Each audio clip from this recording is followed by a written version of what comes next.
Welcome back to Discord, diskusi olahraga bareng Rais dan S2RSO. Yo! Yes, kali ini walaupun kita kalah tapi Discordnya spesial. Yes. Karena didukung oleh Aqua yang jadi satu-satunya air minum resmi Timnas Indonesia. Tahu nggak kenapa Aqua terpilih? Karena saat mewakili Indonesia, Timnas hanya pilih air mineral yang terbaik, yaitu Aqua yang 100% murni.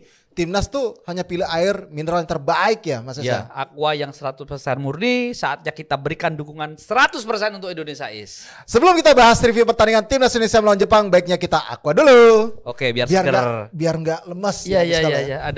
Ada Rizky Ridho juga nih, yang mainnya bagus tadi. Pratama Arhan sama Hernando ya. Iya. Tadi nggak main. Nggak dipanggil karena cedera. Iya. Kita minum dulu. Aqua. Oke. Yes. Udah seger minum Aqua. Ya. Sekarang saatnya kita bahas Timnas Indonesia lawan Jepang. Secara permainan memang kita kalah ya. Yes. Ya kalah dari segi chemistry, terus cara bermain, ketenangan. Gue nggak tahu ya kalau ngomong kematangan bermain, padahal pemain-pemain yang kita punya itu punya pengalaman banyak di Eropa ya. Betul. Ya Kevin Dix debut. Iya. Cedera. Sebenarnya Cedera. sih nggak jelek-jelek amat mainnya. Dia Iya, mampu benar. membuat Mitoma agak sedikit emosi tadi. Betul. Tapi sayangnya dia cedera cepat, harus diganti sebelum babak pertama selesai. Iya, yang pasti kan, gue potong dikit. Yang pasti sebenarnya 30 menit awal, setengah jam awal. Ya, setengah jam kita awal. itu Kasih punya perlawanan banyak ya. perlawanan, tidak aja perlawanan, kita punya peluang. Betul. Ada peluang yang paling matang Ratnar. Ada beberapa kali Yance Sayuri Yakob lolos dan bola sudah sampai hampir ke kotak 16 tapi tidak ada teman di situ. Dan sebenarnya 30 menit pertama kalau saya lihat ya kita masih layak disebut King Indo, masih layak disebut King Indo. Kita di luar ASEAN katanya. Tapi masalahnya Jepang udah di luar Asia, itu soalannya gitu. Iya memang beda ya memang. Mainnya mereka tenang, beberapa kali dapat pressing, beberapa kali diancam, tetap tenang aja mainnya. Slow dan main oper-operan memang chemistry itu dapat banget sih beberapa kali lini pertahanan kita. Yang menjadi catatan juga adalah ada beberapa pemain yang tadinya top jadi underperform di sini. Betul. J.I. Jazz, Martin Paes, terus siapa lagi tadi? Ragnar ya betul, itu jadi underperform. Justru gue salut sama Rizky Ridho sih di belakang. Menurut saya Rizky Ridho bermain di antara semuanya ya, Rizky Ridho ini bermain sangat istimewa ya. Beberapa kali blockingnya cukup bagus. Betul. Dia tidak terlihat melakukan kesalahan sedikit pun untuk poin belakang. Memang ini kerja kolektif ya. Tapi kalau dilihat satu persatu Rizky Ridho jauh lebih baik dibandingkan beberapa pemain yang lain. Kita tidak membandingkan dengan Ijaz atau dengan siapapun di situ, tapi kalau ngomong secara tim, Rizky Ridho cukup matang untuk pemain yang dalam tanda kutip hanya bermain di Liga 1 gitu. Jadi menurut saya ini kepercayaan seperti ini harus dipupuk lagi. Jadi tapi gue sebenarnya punya pertanyaan nih ke lu nih. Kita udah lawan Bahrain, kita udah lawan Arab, kita udah lawan Cina. Nah, menurut lu apa sih yang membedakan dengan tiga tim ini dengan Jepang? Wah, udah jelas banyak ya secara kematangan bermain. Secara individu kualitas mereka memang sudah teruji ya. Maksudnya kualitas mereka memang individu yang matang, bermain di kompetisi levelnya tinggi, ditambah lagi dengan chemistry. Ini udah membuat Jepang menjadi tim yang menakutkan ya. Bukan cuma di Asia tapi untuk lawan tim-tim Eropa gitu loh. Jadi mereka sudah menjadi ancaman untuk tim-tim dunia. Bicaranya udah dunia ini ya, udah bukan levelnya Asia lagi. Memang mereka beda level sendiri. Kalau bedanya adalah juga mereka begitu tenang, begitu matang dan tahu main bolanya mau kayak gimana. Itu yang membedakan Jepang dengan tim-tim kayak China, kayak Bahrain, kayak kita gitu. Itu Australia gitu ya. Iya, mereka jadi bisa terus mendikte. Siapapun lawannya, mereka bisa dikte gitu loh. Dan diajak mainnya cara main mereka. Tapi apakah ini juga terkait mereka kecolongan dalam tanda kutip bulan lalu di kandang sendiri lawan Australia? Apakah itu juga memacu mereka salah satunya? Ya pasti. Kalau itu ya mereka kan juga menjadi was-was adalah ketika dua laga tandang ini jaraknya jauh-jauh nih. Ke Indonesia terus habis itu ke China. Ini kan nggak deket gitu loh sebenarnya. Nah makanya juga Hajime Moriyasu juga mempersiapkan tim ini dengan benar-benar matang ya, datang duluan walaupun sempat ada kendala teknis soal penerbangan. Tapi mereka bisa dengan cepat ya menyatukan visi bermain mereka terhadap lawan yang akan dihadapi gitu. Ini kan beda-beda macam kan lawannya kan. Betul. Ya tentunya datang dengan kepercayaan diri tinggi tapi juga datang dengan kualitas yang mumpuni. Gitu. Kalau kita kepercayaan tinggi dirinya sih emang tinggi, tapi secara kualitas tim kita masih belum. Individu oke. Tapi secara permainan kualitas tim gua melihatnya masih belum. Ini maklum lah sih gue karena kan beberapa pemain kan masih baru ya, direkrut dalam tanda kutip ya untuk membela timnas kita gitu. Jadi memang butuh waktu kayaknya dari para pemain ini untuk bisa lebih menyatu lagi. Kalau main seperti Jepang mungkin butuh waktu sekitar 6 bulan sampai 1 tahun tim ini harus bermain terus bersama. Setelah ini kan ya? Setelah ini. Jadi kalau sebelum masuk lebih dalam lagi kita bacain dulu statistik dari pertandingan ini dari sebenarnya dari babak pertama babak kedua berbeda sangat jauh, tapi saya overall aja ya pertandingan secara overall.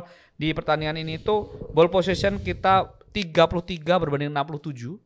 Sedangkan goal attempt-nya atau peluang-peluangnya adalah 9 berbanding 13. Sebenarnya nggak beda jauh, cuma efektivitas dimiliki mereka. Lalu terbukti kenapa gue bilang efektivitas, karena jadi shot on goal-nya 3 berbanding 8. Artinya 13 kali tendangan, 8-nya shoot on goal Jepang. Kita 9 kali hanya 3. Itu yang terjadi. Shoot off goal-nya 3 lawan 2. Mereka hanya minim sekali lah seperti itu. Lalu block shot-nya 3 berbanding 3. Sedangkan free kick-nya 8 berbanding 8, artinya sama ya. Sedangkan corner kick-nya 4 berbanding 6, nggak beda jauh. Offset-nya 2 berbanding 1. Throw-in-nya 25-26, nggak beda jauh juga. Goalkeeper save-nya ada 4 berbanding 3. Fault-nya 9 berbanding 6. Nah, yang membedakan adalah total passing-nya, Total passing-nya itu kita 332, lawannya mencapai 694, hampir 700. Sedangkan complete passing-nya mereka kita hanya 260, mereka itu sampai 588.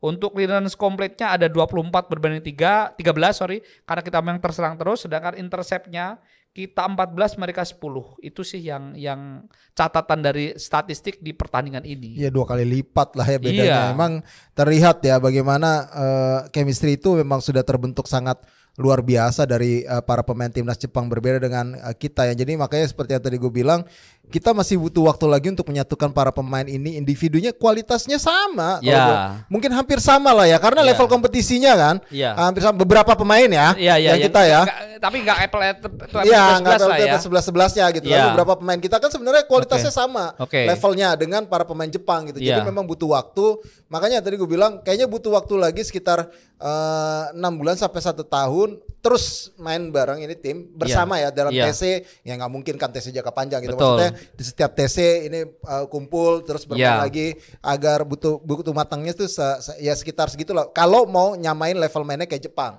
sekitar 6 bulan sampai 1 tahun lah ini bisa bersama-sama dibentuk gitu loh. Nah tapi juga kita kedatangan pemain tambahan juga Mas Es. Ya yang jelas kita memang sekarang terpuruk di posisi buncit grup C. Masih ada harapan lawan Arab Saudi nanti tanggal 19 November. Ini akan menjadi salah satu kunci juga nanti untuk menjaga harapan kita, karena ini bermain di kandang. Arab Saudi sudah datang malam ini. Malam ini saat tadi pertandingan jalan dia mendarat 19.30. Si Arab Saudi itu di Jakarta. Tentunya ini juga bukti keseriusan, mereka datang lebih cepat juga. Hari ini mereka datang dan akan menghadapi Indonesia 19 November.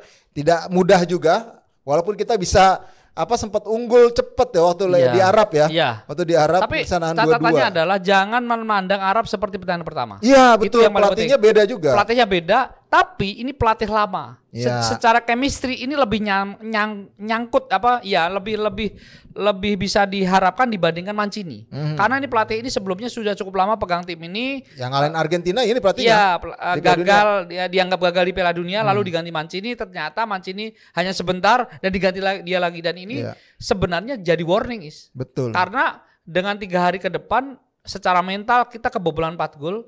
Ini juga tidak bagus secara mental. Ini karena kan saya sempat bilang kalah 3-0 pun kebobolan 3 pun kalau kita mencetak 1 gol 3-1. itu ada secara mental ada. Karena ketika di Qatar di awal tahun ini kita juga kalah 3-1, 1-3. Artinya kita bisa cetak gol. Nah, ini yang tidak terjadi di Senayan saat ini. Jadi menurut saya yang diperbaiki kalau teknik oke lah 3 hari kan pemain sudah tahu apa yang harus dilakukan. Betul. Tetapi bagaimana backroom ini seorang Sintayong mengatasi persoalan ini yang penting sebenarnya secara mental psikis untuk gitu. Membangkitkan lagi ya motivasi lagi dari para pemain kita untuk bisa terus fight untuk bisa setidaknya finish di posisi ketiga atau keempat ya, karena akan semakin berat dengan kekalahan kedua yang kita terima saat ini. Tidak mudah juga ya, pasti ada tambahan pemain dalam waktu dekat yang akan hadir karena sudah tiba di sini oleh Romani.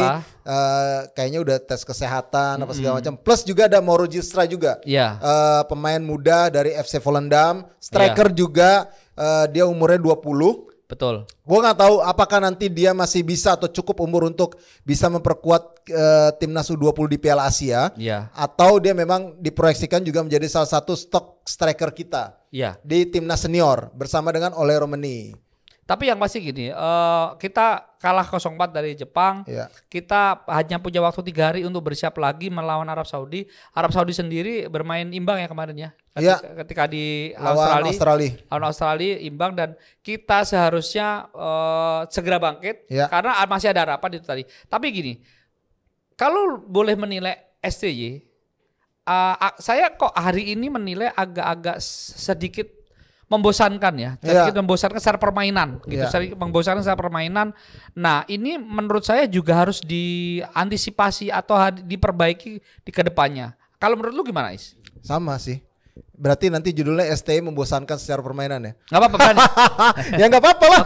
Iyalah, ini wajar ya kalau kita lihat ya. Karena ya seperti itu aja, kita counter attack. Ya ini mungkin memang strategi pilihan ya. Betul. Menghadapi Jepang yang seperti itu, ini menghadapi Jepang. Tapi hampir setiap pertandingan loh, counter attack cepat cepat itu. Padahal kita bisa menguasai. Lawan China mungkin paling terbuka permainan kita. Betul. Lawan China ya. Sayangnya kalah. Sayangnya kalah main terbuka gitu. Jadi memang agak serba salah juga mungkin kali ya kalau di posisi ST. Tapi kalau dilihat pertandingan malam hari ini, jadinya kayak membosankan. Kayaknya kayak mentok gitu loh.